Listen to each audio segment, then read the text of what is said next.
Esto es todo. ¿Alguna pregunta? Pues venga. Un momento.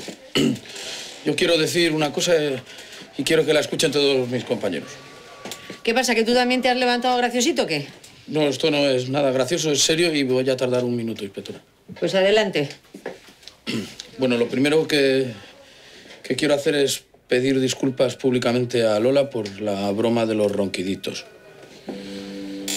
Y lo segundo es decir que los ronquidos no son de Lola, que son míos.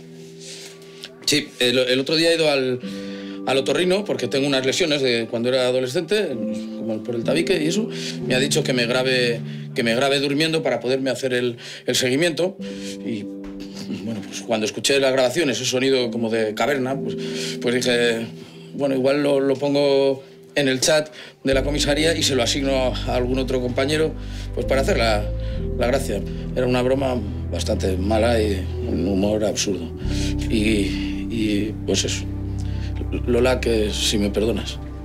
Pues ya decía yo que ese sonido de hipopótamo no podía ser Lola. Te pega mucho mal a ti, Fede. Un momento, compañeros. ¿Y ahora qué pasa? Voy a ser muy breve. Solo deciros que esos ronquidos son míos. Pero bueno, a ver si os aclaráis. Sé que Fede no me grabó para burlarse ni nada parecido y que fue un error que se enviara ese archivo de audio. Pero siempre he dicho la verdad y hoy no va a ser una excepción. Que yo sepa, roncar no es ningún delito. Así que si alguien tiene algún problema, que venga y me lo diga a la cara. Bienvenida al club, Lola. Yo también ronco a pierna suelta. No, yo, bueno. Y yo también. Yo no, ¿eh?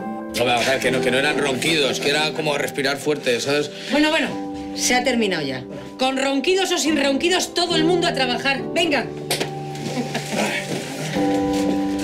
Iker, conmigo a mi despacho.